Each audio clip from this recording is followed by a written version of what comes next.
Salah satu contoh real adalah saham BBRI.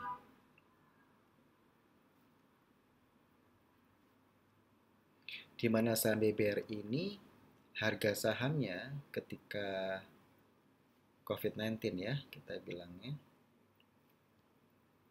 mengalami koreksi yang cukup dalam juga gitu. Harga saham BBRI ini di tanggal 23 Januari 2020 itu masih di posisi Rp4.740 per lembar saham ya. Ini biar teman-teman yang lebih tahu, saya tulis begini aja. Lalu dia terkoreksi atau turun atau drop hingga ke harga 2.170 ya. Ini di tanggal 18 Mei ya, 2020. Ini artinya harga saham BBRI ini sudah minus 118%. Bisa kebayang nih kalau Anda sebagai investor tidak punya mental baja ya, Anda gampang ikut-ikutan, Anda tidak percaya diri dengan hasil analisa Anda mungkin sudah melakukan cut loss ketika dia minus 118%. Wah gila ini COVID-19 ya. Efeknya sampai harga saham BBRI itu drop 118%. Aduh gimana cara ngitungnya Pak? Kok bisa tahu dia minus 118%? Caranya gampang ya.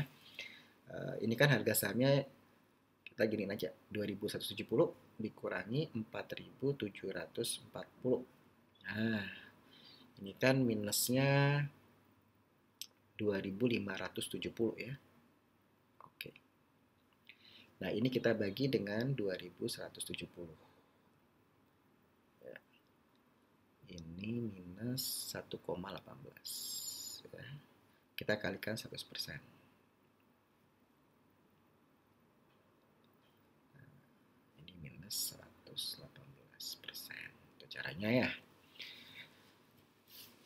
Kalau seandainya Bapak Ibu teman-teman semua membeli saham BBR ini lamsam langsung di harga 4.740, bam gitu ya, tiba-tiba turun ke 2.170 dalam waktu 4 bulanan begitu, waduh kalau mentalnya nggak kuat mah udah langsung cut loss ya, begitu.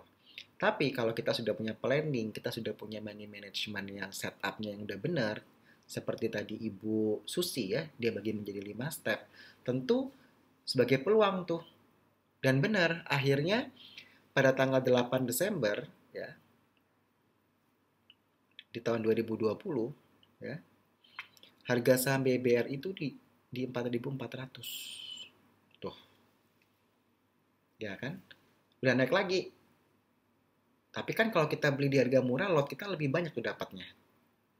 Nah, itulah fungsi dari money management. Ini dalam kerangka berpikir investasi ya, seperti itu. Kalau kita lihat bahwa tadi Ibu Susi melakukan 5 step ya. Artinya misalkan nih, dia kan itu Bu Susi punya rulesnya Ibu Susi, rules tradingnya, averaging down ketika dia minus 30%, setiap kelipatan 30%.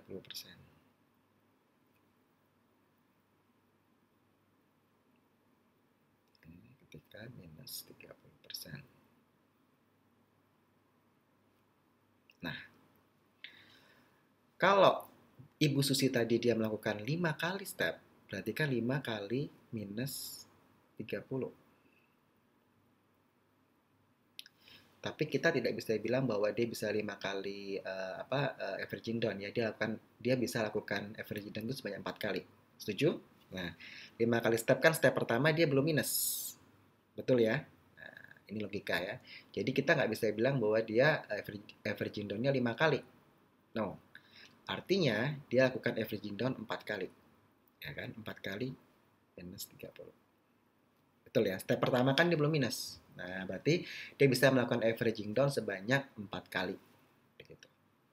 Ini minus 120%. Ini real, kalau realnya, ini kan contoh ya, ini realnya dia, sebentar saya kasih warna. Realnya BBR itu minus 119%. Sedangkan kalau mengikuti Bu Susi, nah, dia siap nih kalau dia minus 120%. Karena tadi dia punya trading rules adalah dia akan melakukan averaging down ketika minus 100, minus 30%. Gitu ya. Paham ya? Jadi saya ulangi. Kenapa kita bilang tadi average down-nya cuma bisa 4 kali, ya, bisa 4 kali saja, karena step pertama itu kan belum minus, ya. Jadi 4 kali average down dia punya kesempatan seperti itu. Jadi ini gambaran yang mudah dipahami oleh teman-teman ya, eh, bahwa penting sekali money management tersebut. Kita gunakan metode cicil buy atau kita bilang metode tangga untuk pembelian investasi ya. Itu kita setup di kelipatan berapa. Nah, averaging down ini kebetulan di Bu Susi itu dia rules tradingnya gitu ya, aturan tradingnya dia atau aturan investasinya dia, ini karena bicara investasi ya, dia averaging down ketika minus 30%. Kalau ada teman-teman yang enggak, saya mau averaging down tiap minus 10% atau setiap minus 15%, boleh-boleh saja. Itu tergantung kenyamanan kita begitu.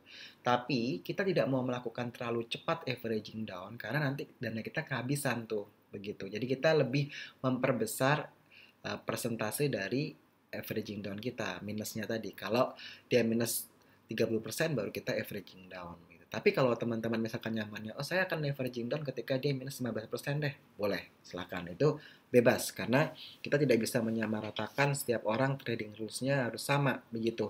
Nah, disitulah nanti dengan pengalaman Bapak Ibu, teman-teman semua, itu akan menentukan gitu bahwa masing-masing orang tuh punya trading trading rules-nya sendiri, trading plan-nya sendiri, begitu. Yang cocok yang mana, yang nyaman yang mana, disesuaikan dengan dana yang kita miliki tentunya tidak bisa disamaratakan. Tapi intinya itu adalah kita bisa melakukan alokasi dana seperti ini, begitu ya. Di contoh kedua ya, ini kita masih menggunakan modelnya Bu Susi ya. Di mana Bu Susi tadi itu kan dia kerjanya sebagai sales and marketing manager ya. Di mana selain dia memperoleh namanya gaji bulanan ya, dia juga memperoleh misalkan insentif triwulanan gitu. Atau dia juga menerima bonus tahunan gitu. Kalau misalkan tidak mencapai target ya dia nggak dapat insentif, nggak dapat bonus, dia dapatnya THR nih yang udah pasti. Untuk hal-hal seperti ini ya, ketika Anda di luar gaji ya yang Anda terima bulanan, Anda dapat namanya THR atau bonus atau insentif. Nah, itu Anda bisa alokasikan sebagai cold money atau sebagai dana untuk saham gitu ya. Ambil contoh, ini Bu Susi mendapatkan bonus tahunan sebesar 100 juta. Bonus tahunannya 100 juta. Karena kinerjanya bagus begitu ya. Nah, di sini Bu Susi, wah 100 juta nih Pak, ya udah 60% saya alokasikan untuk investasi ya. 40% untuk trading. Itu artinya ini 60 juta ya. Di sini 40 juta. Gitu. Dengan dana 60 juta ini Pak, saya mau beli 2 saham saja deh, invest di 2 saham saja. Oke, itu artinya, jadi ini masih kerangka investasi ya, 60 juta dibagi 2 saham. Dapatnya 30 juta per saham. Misal nih, dia beli saham F dan saham G. Gitu ya. Oke. Untuk saham F ini, Bu Susi pakai 6 step. Kalau contoh satu kan 5 step, ini dia pakai 6 step, begitu ya. Berarti 30 juta dibagi 6 step, per stepnya adalah 5 juta per step ya untuk saham F. Misalkan di saham G dia mau pakai 5 step juga bisa ya. Kalau 5 step berarti 30 bagi 5 berarti 6 juta per step untuk saham G, misalkan begitu ya. Di sini ketika Bu Susi sudah memutuskan, oke saya pakai 6 step untuk saham F. Nah, dia mulai nih beli di bulan Januari misalkan. Step pertama, harga saham F ini kebetulan Rp1.000 misalkan itu ya. Oke. Maka dengan uang 5 juta, berapa dapatnya? 5 juta dibagi 1000, 1000 kan harganya, harga sahamnya dibagi 100 ya. Untuk dapat lot ya. Satu lot adalah 100 lembar, maka kita bagi 100. Dapatnya 50 lot. Bulan Februari ya, step 2. Harga saham F itu di misalkan 700. Wah, down nih gitu ya. Kita tetap beli 5 juta dibagi 700 dibagi 100. Dia dapat berapa? 71 lot. Wah, enak ya Pak ya. Kalau harga saham turun, dapat dengan uang yang sama, lotnya makin banyak. Ya, itulah enaknya ketika harga saham terkoreksi. Tapi dengan catatan ini saham investasi ya.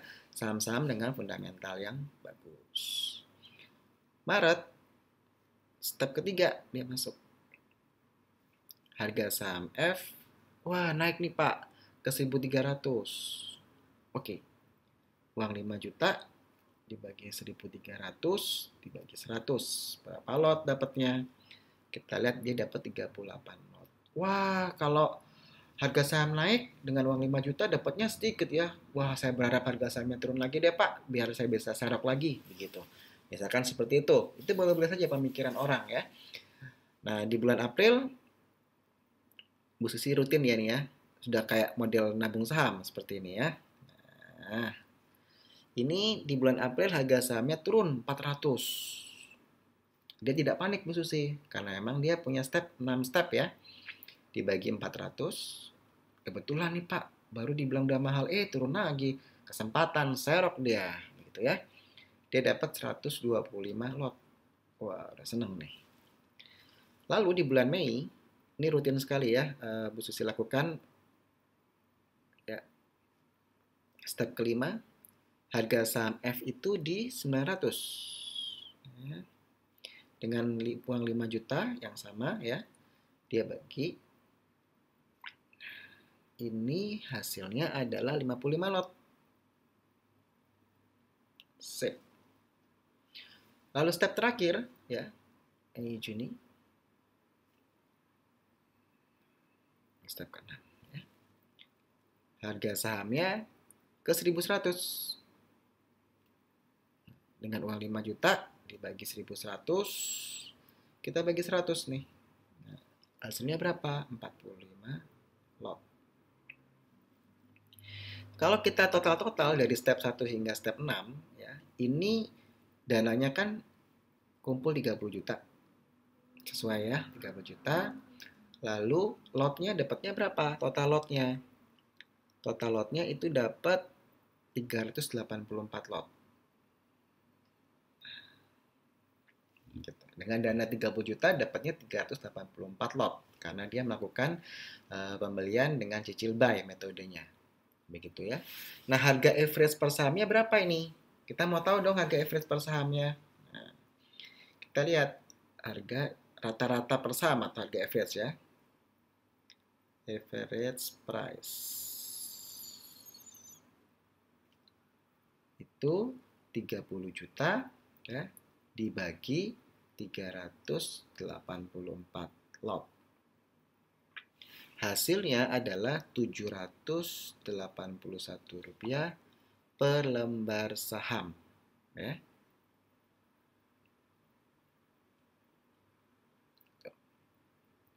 Bukan ada yang bingung ya.